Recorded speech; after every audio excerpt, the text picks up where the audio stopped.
December 23 ಪ್ರತಿಯೊಬ್ಬರಿಗೂ ರಾಷ್ಟ್ರೀಯ ರೈತ ದಿನದ ಹಾರ್ದಿಕ ಶುಭಾಶಯಗಳು. ಹೆಗಲಿಗೆ ಒಂದು ಹಸಿರು ಶಾಲು, ದೊಡ್ಡ ದೊಡ್ಡ ಕಾರುಗಳು, ಇವರು ರೈತ ಸಂಘದ ಮುಖ್ಯಸ್ಥರು. ಎಲ್ಲರೂ ಹಾಗೆ ಅಂತ ನಾನು ಹೇಳ್ತಾ ಇಲ್ಲ. 100ಕ್ಕೆ 90% ಜನ ಅದೇ ವರ್ಗಕ್ಕೆ ಸೇರಿದವರು.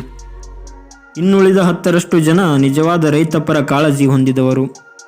ದೊಡ್ಡ ದೊಡ್ಡ ಕಾರುಗಳು, ಬಂಗಲೆಗಳು, ಮಾಧ್ಯಮದ ಎದುರು ರೈತ ಅಂದರೆ ಹಿಂಗೆ ಅವನಿಗೆ ಉದ್ಧಾರ ಮಾಡಬೇಕು. ಅದೇ ಮಾಧ್ಯಮ ಮರೆಯಾದ ತಕ್ಷಣ ಅವರ ಮಾತು ಕೂಡ ಮರೆಯಾಗುವುದು. ರೈತ ಎಂಬ ಹೆಸರಲ್ಲಿ ರಾಜಕಾರಣ ಮಾಡುವವರು, ಅಧಿಕಾರ ಪಡೆಯುವವರು, ಸಂಘ ಸಂಸ್ಥೆ ಸಂಘಟನೆಗಳು ರೈತರ ಹೆಸರಲ್ಲಿ ಸ್ಥಾಪಿಸುವರು, ರೈತರ ಹೆಸರಲ್ಲಿ ಬೇಳೆ ಬೇಯಿಸಿಕೊಳ್ಳುವರು. ಇಷ್ಟೆಲ್ಲ ಮಾತನಾಡುವ ಇವರು ರೈತರ ಅಭಿವೃದ್ಧಿಗೆ ಬರುವ ಎಷ್ಟೋ ಸವಲತ್ತುಗಳನ್ನು ತಮಗೆ ತಾವೇ ಸಮರ್ಪಿಸಿಕೊಂಡಿದ್ದಾರೆ. ಇವರಿಗೆ ಕೈಯಲ್ಲಿ ಸನಿಕೆ ಹಿಡಿಯುವ ಪದ್ಧತಿಯೂ ಕೂಡ ಗೊತ್ತಿರಲ್ಲ. ಹಗಲಿರುಳು ಬಿಸಿಲು ಮಳೆ ಚಳಿ ಎನ್ನದೇ ದುಡಿಯುವ ರೈತ ಮಾತ್ರ ಯಾರಿಗೂ ಕಾಣದಂತೆ ನಿತ್ಯ ಭೂತಾಯಿಯಲ್ಲಿ ದುಡಿಯುತ್ತಿರುವ. ನಿಜವಾದ ರೈತನಿಗೆ ಮುಖ್ಯಸ್ಥ ಮಾಡಿದಾಗ ರೈತರ ಕಷ್ಟ ಏನು ಅಂತ ಗೊತ್ತಾಗುತ್ತೆ.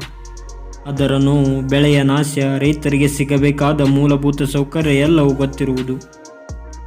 ಬೀಜದಲ್ಲಿ ಮೋಸ, ಔಷಧದಲ್ಲಿ ಮೋಸ, ಬೆಳೆದ ಬೆಳೆಗೆ ಬೆಲೆಯಲ್ಲಿ ಮೋಸ, ಗೊಬ್ಬರ ಬೆಲೆ ಗಗನಕ್ಕೆ, ಸರ್ಕಾರಿ ಕಚೇರಿಯಲ್ಲಿ ಲಂಚ, ತಿಂಗಳಾನುಗಟ್ಟಲೆ ತಿರುಗಾಡುವ ಗೋಜು, ಸರಿಯಾದ ಸಮಯಕ್ಕೆ ಒದಗದ ನೀರಾವರಿ, ಅದಾನಿ ಅಂಬಾನಿ ಸಾಲ ಮನ್ನಾ ಮಾಡುವ ಸರ್ಕಾರಗಳು ರೈತರ ಸಾಲಕ್ಕೆ ಹೊಣೆಯಾಗಲಾರರು.